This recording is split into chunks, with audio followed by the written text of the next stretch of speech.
శ్రీ గురుభ్యో నమః. శ్రీ మహాగణపతే నమః.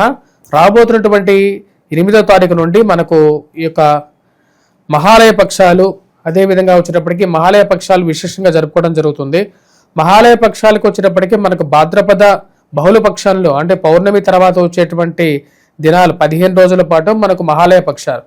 మహాలయ పక్షాల్లో వచ్చేటప్పటికి మనకు పితృదేవతలను పూజించడం అనేది జరుగుతుంది. పితృదేవతలు అంటే ముఖ్యంగా మొదట అశ్విని దేవతలు, దాని తర్వాత మనకు ఎవరైతే జన్మనిచ్చారో వారే పితృదేవతలు అవుతారు. అంటే ఎవరైతే జీవించి ఉంటారో వారిని కాకుండా మనకు మన తాతలు, మన ముత్తాతలు వీరందరూ వచ్చినప్పటికీ పితృదేవతలు అవుతారు. ఇక పితృదేవతలకి మనం పూజించడం అనేది అనాదిగా వస్తున్నటువంటి ఒక సాంప్రదాయం.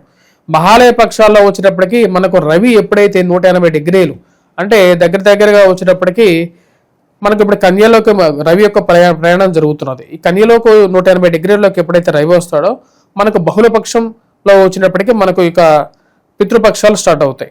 ఈ యొక్క పితృపక్షాల్లో వచ్చినప్పటికీ ఈ యొక్క 15 రోజుల కాలంలో మన యొక్క పూర్వీకులు, మన యొక్క పెద్దలు ఈ భూమండలం మీదకి రావటం, మనం పెట్టేటువంటి ప్రసాదాన్ని వారు తీసుకోవటం, మానసిక సంతృప్తి పొందడం అనేది జరుగుతూ ఉంటుంది. మనం ఎప్పుడైతే పితృల యొక్క అంటే మన యొక్క పితామహ, పర్పితామహ లేకపోతే మన యొక్క తాతలు, ముత్తాతలు వీరి యొక్క ఆశీర్వాదం లేకపోతే మన జీవితంలో సానుకూలత అనేది అంటే రవి యొక్క స్థితినే ఇస్తారన్నమాట. అంటే వారి యొక్క స్థితి ఎప్పుడైతే మనకు వారి యొక్క ఆశీర్వాదం ఉంటుందో మన జీవితంలో ఉన్నతమైనటువంటి స్థితికి పొందగలుగుతాం. కాబట్టి ఈ యొక్క పితృపక్షాల్లో మన యొక్క పెద్దలని పూజించడం అనేది అనాదిగా వస్తున్నటువంటిది అన్నమాట. అంటే తర్పణాలు వదలటం కానీ, లేని పక్షంలో పిండ తర్పణాలు చేసేటువంటి వారి పిండ తర్పణాలు, వారికి ఇష్టమైనటువంటి వస్తువులను పెట్టి పూజాది ధూపాది కార్యక్రమాలు చేసేటువంటి వారు మీ కులంలోనూ అదేవిధంగా మీ ఇంట్లో ఎటువంటి ఆచారం అయితే ఉంటుందో దాని ప్రకారంగా ఈ యొక్క 15 రోజుల కార్యక్రమం అనేది జరుగుతూ ఉంటుంది.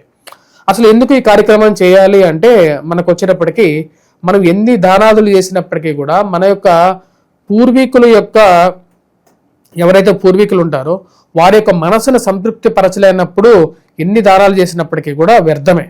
ఇది ఉదాహరణగా చెప్పాలంటే కర్ణుడు దానవీర సూరకర్ణ అయినప్పటికీ కూడా తన యొక్క తండ్రి ఇచ్చినటువంటి అస్త్రశస్త్రాలు ఏవైతే పుట్టుకతోనే కవచ కుండలాలతో పుట్టినటువంటి కర్ణుడు తన మరణం తర్వాత తను స్వర్గ ప్రాప్తి పొందగలుగుతాడు.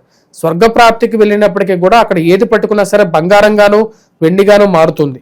అప్పుడు ఇక ఇంద్రుడి నీళ్ళు అడుగుతాడనమాట తన తండ్రి. అడగాలని తను ఏం చెప్తాడంటే తను ఎన్నో దానాదులు చేసినప్పటికీ కూడా తను చేయాల్సినటువంటి ముఖ్యమైనటువంటి కార్యం, మర్చిపోయినటువంటి కార్యక్రమం ఏమిటి అంటే పితృదేవతలకి ఇవ్వవలసినటువంటి గుర్తింపు, అదేవిధంగా పితృదేవతలకు చేయకుండా వచ్చినటువంటి ఈ యొక్క పితృ తర్పణాలు ఏవీ చేయలేదు తన యొక్క జీవితంలో అని చెప్తారు. ఆ యొక్క పితృ తర్పణాలు చేయడానికి మళ్ళీ కర్ణుడు భూమండలం మీదకి రావటం, మరియు అదేవిధంగా ఎవరైతే తను చేయకుండా మర్చిపోయినటువంటి కొన్ని కార్యాలు ఏవైతే ఉన్నాయో ఆ పితృతర్పణాలు చేయటం ద్వారా తన యొక్క శాప విముక్తుడయ్యాడు. ఆ విధంగా వచ్చినప్పటికీ ఈ పితృతర్పణాల యొక్క ప్రాముఖ్యత అనేది ఆ విధంగా ఉంటుంది. ఇక్కడ పితృతర్పణాల గురించి ఎందుకు ఇంతలా అని చెప్తున్నాను అంటే మనలో చాలా మందికి వచ్చేటప్పటికి పితృదోషం అనేది ఎక్కువగా ఉంటుంది. పితృదోషానికి చాలా మంది ఎన్నో రకాలమైనటువంటి పూజలు చేస్తామని చెప్పి వేలకు వేలు డబ్బులు కూడా తీసుకుంటూ ఉంటారు. కానీ అలాంటి వేలకు వేలు డబ్బులు తీసుకోకుండా కూడా మనం చాలా ఈజీగా చేయగలిగినటువంటి ఒక చిన్న కార్యక్రమం భాద్రపద మాసంలో బహుళ పక్షంలో వచ్చేటువంటి ఈ పౌర్ణమి తర్వాత వచ్చేటువంటి ప్రతి గడియలో 15 రోజుల కాలంలో పితృదోషాలకి ముఖ్యంగా వచ్చినప్పటికీ చాలా ఉపయోగపడేటువంటి ఒక మంచి కార్యక్రమం ఈ పితృతర్పణాలు వదలటం కానీ, లేకుంటే పెద్దలకి ఇంట్లో పూజాది కార్యక్రమాలు చేసుకోవటం కానీ, ఇవి చాలా మంచి కార్యక్రమాలు అన్నమాట. ఎన్నో లక్షలు ఖర్చు పెట్టాల్సినటువంటి అవసరం లేదు. అసలు ఈ పితృదోషం అనేది ఎందుకు ఎఫెక్ట్ చేస్తుంది అంటే వచ్చేటప్పటికి ముఖ్యంగా ఎలా ఎఫెక్ట్ చేస్తుంది అంటే మనకు ఉద్యోగపరంగా అనుకున్నంత పేరు ప్రఖ్యాతులు రాకపోవటం, మనకు సంఘంలో గౌరవం గుర్తింపు రాకపోవటం, మనం ఎంత కష్టపడి చేస్తున్నా సరే రాజకీయ పదవులు రాకపోవటం, ఇలాంటివి ఎన్నో మనల్ని ప్రభావితం చేస్తూ ఉంటాయి. ఇంత ప్రభావితం చేస్తున్నప్పటికీ కూడా మనం జీవిస్తుంటాం. కాకపోతే మనకు అనుకున్నటువంటి పేరు ప్రఖ్యాతులు రావు. అవి రావాలి అంటే మనకు ముఖ్యంగా భాగ్యాధిపతి సరిగా ఉండాలి మన జాతక చక్రంలో, అదేవిధంగా రవి యొక్క స్థానం సరిగా ఉండాలి.